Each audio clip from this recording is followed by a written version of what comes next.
허락하신 하나님 말씀은 요한복음 14장 8절로 14절까지 말씀입니다. 빌립이 이르되 주여 아버지를 우리에게 보여주옵소서. 그리하면 족하겠나이다. 예수께서 이르시되 빌립아 내가 이렇게 오래 너희와 함께 있으되 내가 나를 알지 못하느냐. 나를 본 자는 아버지를 보았거늘 어찌하여 아버지를 보이라 하느냐.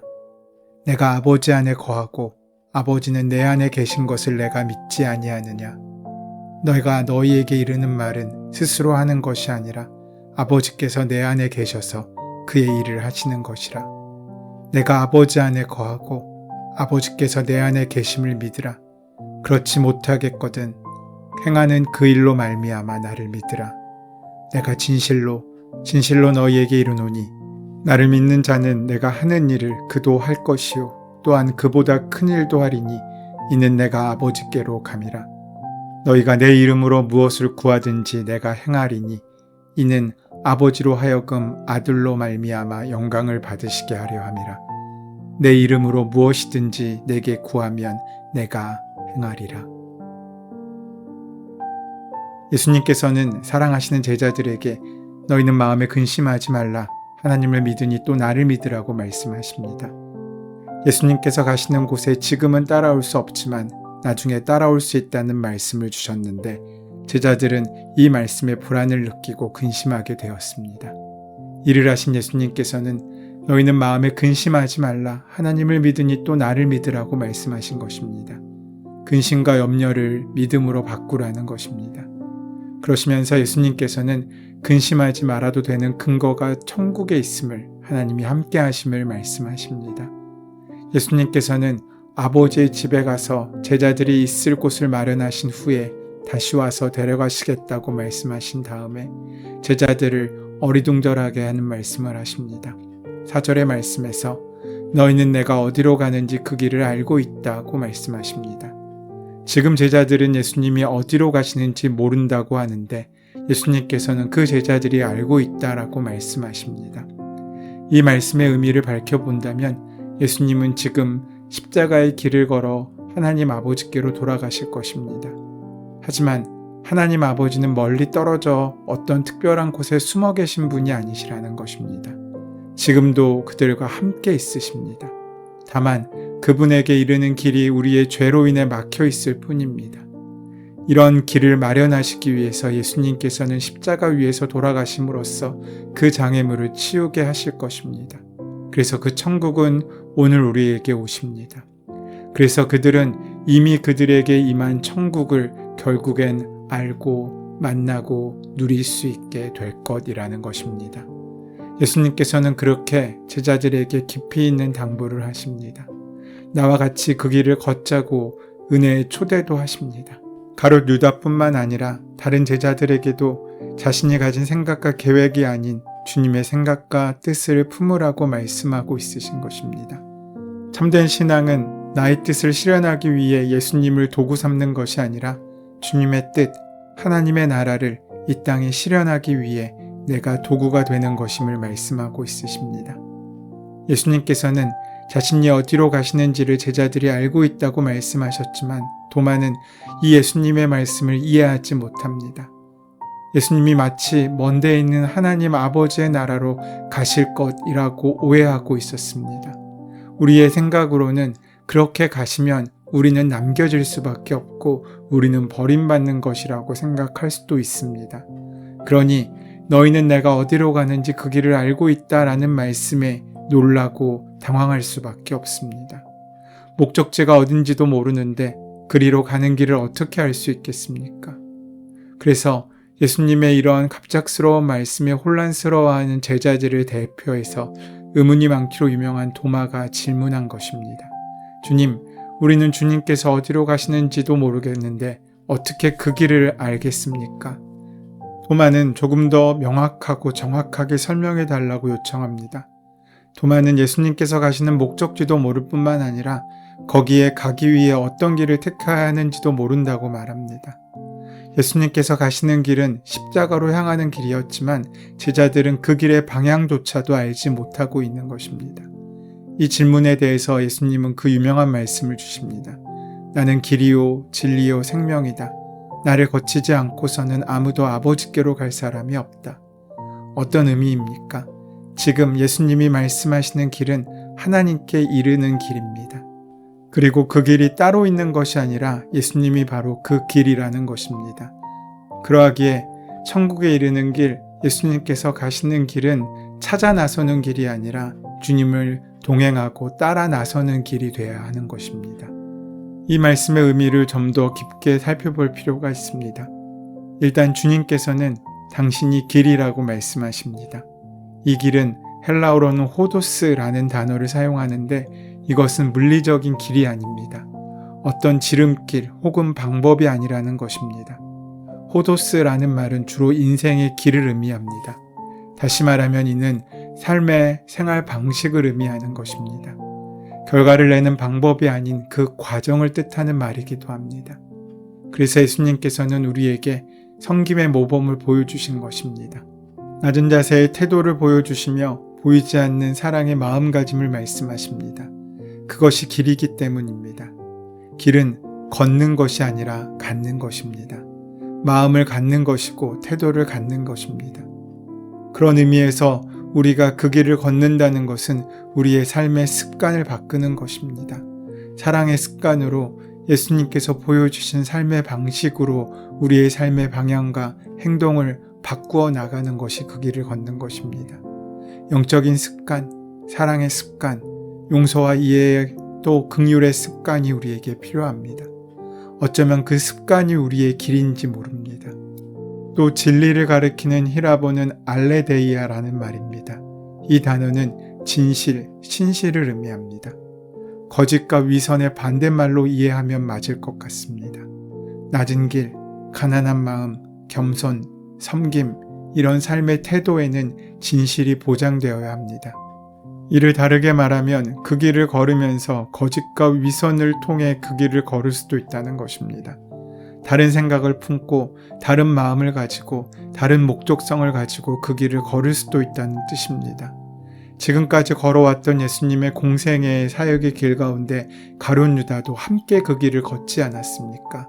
그는 분명 예수님의 길 위에 함께 서 있지만 다른 마음으로, 진실하지 못한 마음으로 그 길 위에 서 있었습니다. 그러하기에 그는 그 길이 이끄는 목적지에 이르지 못했던 것입니다. 그래서 섬김이나 나눔, 또 참된 믿음은 진실이 보장되어야 하고 사랑과 나눔은 신실해야 하는 것입니다. 주님께서 보여주신 사랑의 본을 본받고자 우리가 우리의 생각과 우리의 마음으로 누군가를 도울 수 있습니다. 구제할 수도 있고 기도할 수도 있고 봉사할 수도 있습니다. 그런데 진실하지 못한 마음으로 봉사하게 될 때 결국 봉사는 사랑이 아닌 심판과 정죄로 이어지게 될 수밖에 없습니다. 왜 그리 가난하고 왜 그리 게으르고 왜 그리 내 말을 듣지 않고 라는 불평과 불만의 이유가 될 수도 있다는 것입니다. 내가 이렇게까지 열심히 도왔는데 겨우 저것밖에 되지 않나. 도와도 소용없는 인간이다 라고 비난할 수도 있게 되는 것입니다. 그래서 진실은 시간을 먹고 삽니다. 신실은 기한이 없습니다. 사랑은 그저 사랑일 뿐입니다. 언제까지 믿고 언제까지 사랑하고 언제까지 그 사람을 참아줘야 하는지에 대한 유통기한은 결코 있을 수 없습니다. 왜냐하면 예수님께서는 우리를 사랑하시되 끝까지 사랑하셨기 때문입니다. 상대방에 따라 달라지고 상황에 따라 변하는 것은 결코 진실한 사랑이 아닙니다. 그것은 거래입니다. 생명도 마찬가지입니다. 생명하니까 영원히 사는 무슨 영생불사를 생각하기 쉽습니다. 하지만 생명의 중요성은 얼마나 오래 살았는지의 시간의 길이에 담겨 있는 것이 아니라 얼마나 깊이 있게 사랑했는지에 달려 있습니다. 예수님께서 우리를 사랑하신 이유와 그 귀한 능력과 허락하시는 생명은 그저 오래 사는 것의 의미를 넘어서는 것입니다. 그것은 영원한 생명이신 주님과 함께 동행하며 사는 것입니다. 그렇게 예수님을 품은 사람이 생명을 가진 사람입니다. 그래서 생명은 자신이 어떤 존재인지, 어떤 사랑을 받는 자인지, 그리고 자신이 어떤 자격이 있는 자인지를 아는 사람이 가지는 인생의 의미를 깨달은 감격과도 같은 것입니다. 그것이 생명입니다. 그래서 그 생명을 가진 사람들은 즐겁고 행복한 인생을 살 수밖에 없습니다. 하지만 여전히 예수님의 말씀을 제대로 이해하지 못한 제자들 가운데 빌립은 또다시 질문합니다. 하나님 아버지를 자신들에게 보여달라는 것입니다. 하지만 이 질문은 이미 그들에게 답이 주어진 질문입니다. 왜냐하면 예수님을 통해서 지금 하나님께서 그들을 만나고 있으시기 때문입니다. 지금 제자들이 하나님께 가까이 가지 못하는 이유는 하나님께서 멀리 계셔서도 아니고 그분에게 이르는 길이 감추어져 있어서도 아닙니다. 제자들이 지금 하나님께서 예수님을 통해 자신들과 함께 계시다는 사실을 모르기 때문이고, 그 하나님의 자녀로 받아들여지기 위해서는 죄의 문제를 해결해야 했기 때문입니다. 그래서 7절 말씀에 예수님께서는 이렇게 말씀하십니다. 너희가 나를 알았더라면 내 아버지도 알았을 것이다. 이제 너희는 내 아버지를 알고 있으며 그분을 보았다. 사실 빌립은 성육신하신 완전한 하나님을 이미 대면하고 있었습니다. 그분은 지금 사람이 볼 수 있는 모습으로 제자들과 함께 하시기 때문입니다. 원래 사람은 하나님을 만날 수 없는 존재입니다. 하나님은 영이시고 지극히 거룩하신 분이시기 때문입니다. 그런데 그 하나님께서 성육신하셔서 사람들에게 나타나셨습니다. 하나님이신 예수님이 사람의 몸으로 이 땅에 오신 것입니다. 예수님은 제자들과 함께 사시면서 인간이 하나님께로 갈 수 있는 구원과 믿음의 길을 열어주셨습니다. 예수님은 보이지 않는 하나님의 모습을 보여주시고 들리지 않는 하나님의 음성을 들려주셨습니다. 하나님 아버지께서 아들 예수님을 통해 말씀하시고 구속의 역사를 완성하십니다. 이 사실을 믿는 사람은 성령의 능력에 힘입어 큰 일을 행할 수 있습니다. 또한 예수님의 이름으로 구하는 모든 것을 받는 은총을 얻게 되는 것입니다. 빌립에게 예수님께서는 자신을 봄으로써 하나님을 보고 있다고 설명하셨습니다.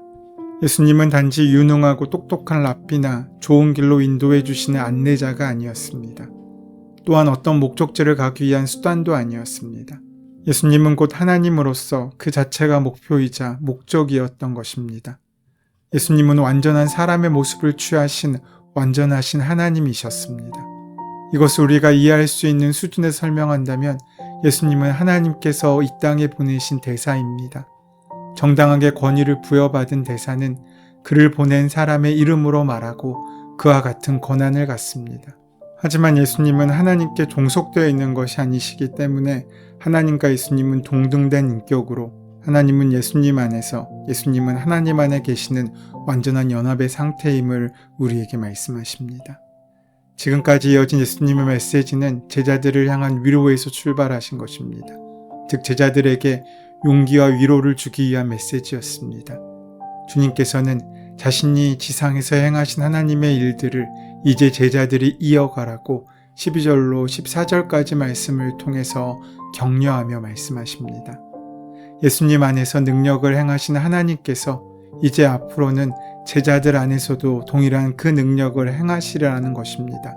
그러나 제자들이 이러한 능력을 행하기 위해서는 예수님께 기도함으로 구해야 한다고 말씀하십니다. 우리는 하나님께서 행하시는 능력이라고 할 때 초자연적인 기적을 생각하지만 이는 참된 기적의 의미를 축소시킨 것입니다. 예수님께서 공생의 기간 동안 행하셨던 기적뿐 아니라 겸손과 섬김, 사랑도 우리가 걸어가야 할 길에 포함되는 것입니다. 그러면서 이제 제자들은 그것보다 더 큰 일을 하게 될 것이라고 격려하십니다. 이 모든 일이 예수님께서 제자들을 떠나시고 시작되는 일들입니다. 제자들의 삶에서 예수님께서 빠지면 시작되는 것입니다.